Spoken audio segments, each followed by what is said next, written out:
All right, let's talk about Joe Flacco. Look, it was a disappointing day if you're a Browns fan, no denying it. It was a really fun season, how after injury, you found a way to just survive, just keep winning and get to the postseason and be the 5 seed. And, a lot of people thought you were going to win this game, including myself. It, of course, did not quite happen. It kind of went really off the rails. It actually worked out okay, right off the bat. Early on, it felt like it was going to be a back and forth offensive showdown, but then the second half happened and things got off the rails. So we'll talk about it all. I already made a video on the 2 pick-sixes, but I still included both plays in this video because how could you not talk about this game without those 2 pick-sixes? But I figured it was still, worth bringing up here to kind of take it from a different perspective, simply from Flacco's perspective. Let's talk about Flacco, and maybe at the end of the video, we'll talk about where did the Browns go from here with Flacco. Let's start off with this play. So what's going to happen here is this is going to be, I think, an important play to talk about. So it's really just David Njoku. It's kind of just him winning, really, where what's going to happen is it's a zone coverage play. You have a one-on-one matchup on the outside. It's cover 3 zone, but really with, the corner in that area, it's going to essentially be a one-on-one matchup here. And watch as when Flacco takes the snap, you see it's, Steven Nelson. That's the corner for Houston, who's a good player. He's been debatably their best corner of the season. He's had a good year for them at the very least. But you see that, it's kind of a really clever route by Njoku. He's faking as though he's going to be going towards the offense's right, going towards the sideline. However, instead, he then cuts further down the field, and he just gets wide open. Flacco's able to hit him. Flacco and Njoku did have a pretty good connection, I thought.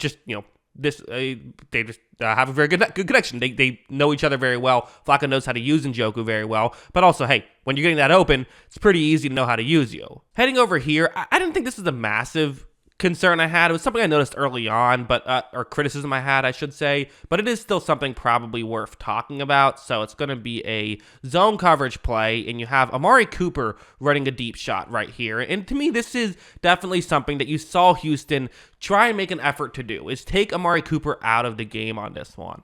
So again, quarters coverage, meaning there are 2 safeties deep, and watch what happens here. Flacco is going to take the snap. He is going to look right here, and you see that, again, do you want to make this throw over the middle? You could. You have that option, but at the same time, that's going to be a tough throw, right? With the safeties like that, it's not a disastrous throw because it's not like the safeties are far enough deep, like you just straight up can't do that, but they're in position to where if you're making this throw, it's a really risky decision. And one thing I talked about in my preview video is for Houston, the goal is get Flacco to take checkdowns. If Flacco is taking checkdowns and not throwing to Amari Cooper or David Njoku, you're winning. As you see, Flacco takes the checkdown and, it cut off before then, but they did not get the first down. So that's definitely what you want to see have happen if you're a Houston fan, and that's what we definitely saw happen at times in this game. We also saw Flacco make some really good plays at times. Something like this, where what's going to happen is this is a zone coverage play,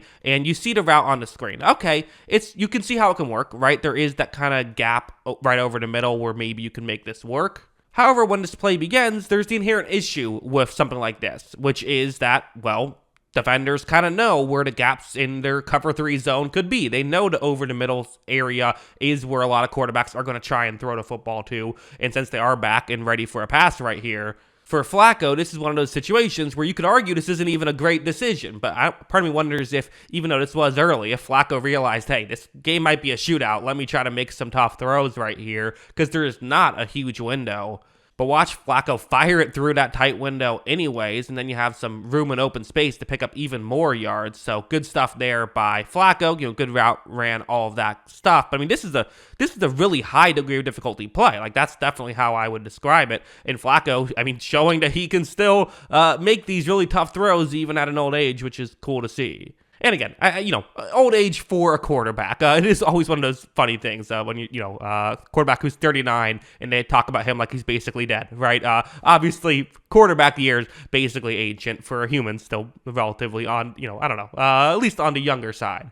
And then we got to talk about these plays, which, I mean, listen, I'll be honest, I thought this was going to really become a game again. And really, it was. I mean, so Houston obviously got up 10 points at the half, and it was looking like it was going to be all Houston with them getting the ball back. Their offense was not, getting stopped at all. But all of a sudden, Cleveland gets a stop. They have this long drive going that brings us to here where, hey, even if it's just a field goal, you're making it a one-score game again, down just 10, kind of midway through the third quarter. But then this play happens. So it's man coverage. One of the few times they had a one-on-one shot with Amari Cooper here. So that's where Flacco wants to go with the football. But it's also a blitz. And because of that, you're getting one-on-one matchups across the board. And for Cleveland, the right tackle situation has been a disaster all season. Their starting tackle, Jack Conklin, went down, and since then, it's been tough. No getting around it. It's been tough. And watch as when Flacco takes a snap, it's Derek Barnett who creates some pressure. Flacco is under pressure. He's, getting hit, really. Amari Cooper down the field. Flacco would take the chance down the field. This is the situation where Flacco would 100% throw this one down the field. And to be honest, I think that, there's a good chance it works out just because, again, listen, I like Nelson as much as the next guy, but let's be honest, Amari Cooper is amazing. He's really hard to cover one-on-one.